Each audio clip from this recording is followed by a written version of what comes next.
আসসালামু আলাইকুম রহমতুল্লাহ। আজ জাতীয় বিশ্ববিদ্যালয়ে ভর্তি পরীক্ষার জন্য খুবই গুরুত্বপূর্ণ কয়েকটি এমসিকিউ আমরা দেখব, যেগুলোতে বাংলা ব্যাকরণ অংশের নতত্ব এবং শতত্বের যে ব্যাপারটি আছে সেখান থেকে গুরুত্বপূর্ণ এমসিকিউগুলো আমরা সুন্দরভাবে দেখে নেব। এগুলোর মধ্যে থেকে আসার সম্ভাবনা আছে। দেখি, 1 নম্বর প্রশ্ন, বিদেশি শব্দের বানানের ক্ষেত্রে কোন ধ্বনির ব্যবহারের প্রয়োজন নেই? উত্তর হচ্ছে ক নম্বরটা, স্বধ্বনি। বলে রাখা ভালো যে নতত্ব এবং সত্য যেই নিয়মটা আছে সেটা এই মূর্ধন্য এবং মূর্ধন্য স এই দুটি বিষয়ের ওপর ভিত্তি করে হয়ে থাকে। এবং বিদেশি শব্দের ক্ষেত্রে এই নিয়মটা প্রযোজ্য হয় না, বরং তা বোঝার জন্য বা এই নিয়মটি যে ক্ষেত্রে কাজে লাগে সেটা হচ্ছে তদ্ভব শব্দ। তদ্ভব শব্দ বিদেশি শব্দের সাথে এগুলো কাজে লাগে না। আচ্ছা, 2 নম্বর, দুর্নীতি, দুর্নাম ও দুর্নিবার শব্দগুলোতে ন তত্ত্ব বিধান প্রয়োজন নয় কেন? উত্তর হচ্ছে ঘ, সমাসবদ্ধ শব্দ বলে। দুর্নীতি, দুর্নাম, দুর্নিবার এগুলো হচ্ছে সমাসবদ্ধ শব্দ, বা এই শব্দগুলো দুটি মানে ধাতু মিলে বা কোনোভাবেই হোক তৈরি করা হয়েছে। তৈরি করা শব্দে নতত্ব বিধান প্রযোজ্য হয় না। এবার 3 নম্বর, কোনটি সভাপতি ন এর উদাহরণ?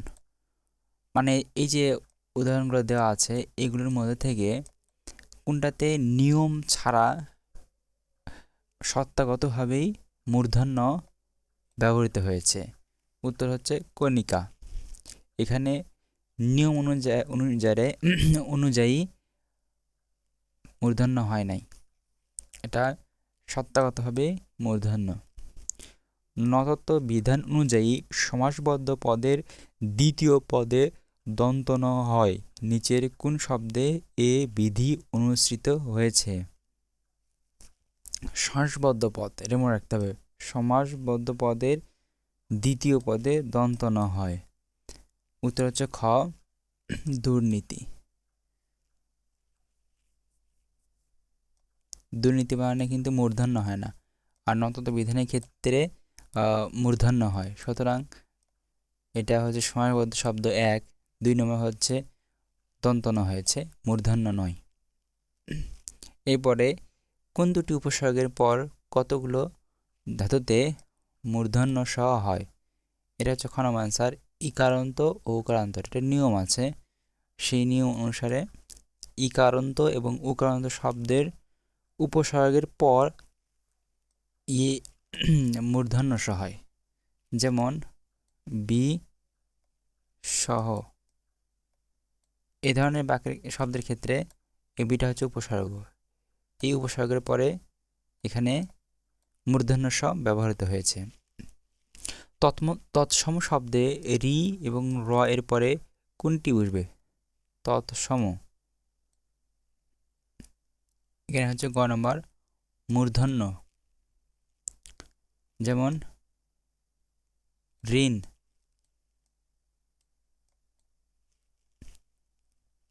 বিদেশি এবং খাঁটি বাংলা শব্দের বানানে সর্বদাই কি হয়? দন্ত ন হয়। এটা রাইট। বিদেশি শব্দ এবং খাঁটি শব্দ তদ্ভব বা তৎসম শব্দের ক্ষেত্রে মূর্ধন্য হয় যদি নিয়ম অনুসারে হয়। কোন ক্ষেত্রে নতত্ব বিধানের নিয়ম ঠিক থাকে না? উত্তর গ, সমাসবদ্ধ দুটি পদের পার্থক্য থাকলে। সমাসবদ্ধ শব্দ হলে সেখানে নতত্ব বিধান কাজে লাগবে না। গেল, স্বভাবতই ন ব্যবহৃত হয়েছে, মানে মূর্ধন্য ব্যবহার হয়েছে নিচের কোনটিতে? উত্তর হচ্ছে ঘ, ভান। ভান শব্দটি সত্যগতভাবে মূর্ধন্য। নিচের কোন শব্দে স্বভাবতই ন হয়েছে? আবার শান। খ, নিচের কোন শব্দটি স্বভাবতই সত্য বিধি অনুসারে শুদ্ধ? উত্তর হচ্ছে ক, কোষ।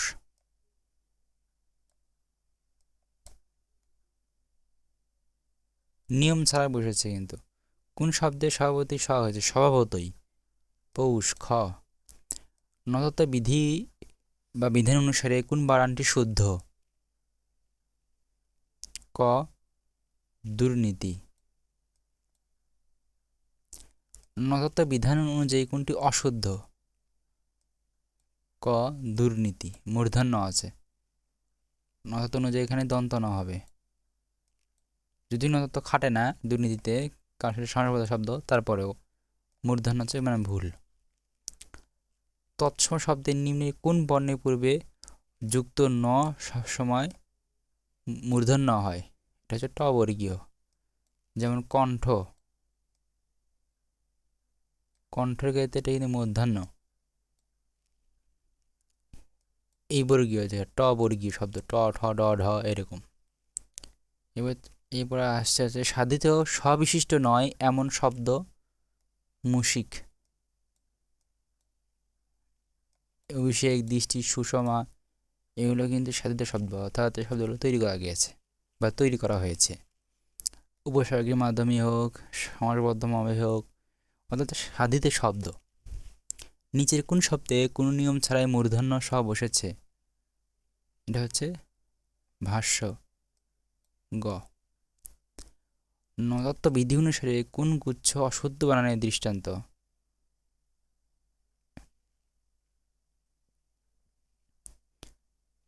এটা হচ্ছে বর্ণনা এবং পুরনো। বর্ণনা বানানে হচ্ছে মূর্ধন্য হবে। কোনটি নিত্য মূর্ধন্য বাচক শব্দ?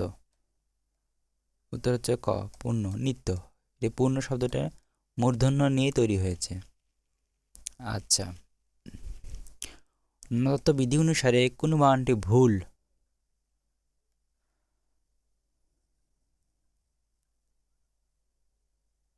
বিধি দিতে হবে। গ পরগনা। কোন বানানটি সত্য বিধানের উদাহরণ? উত্তর খ ষোড়শ।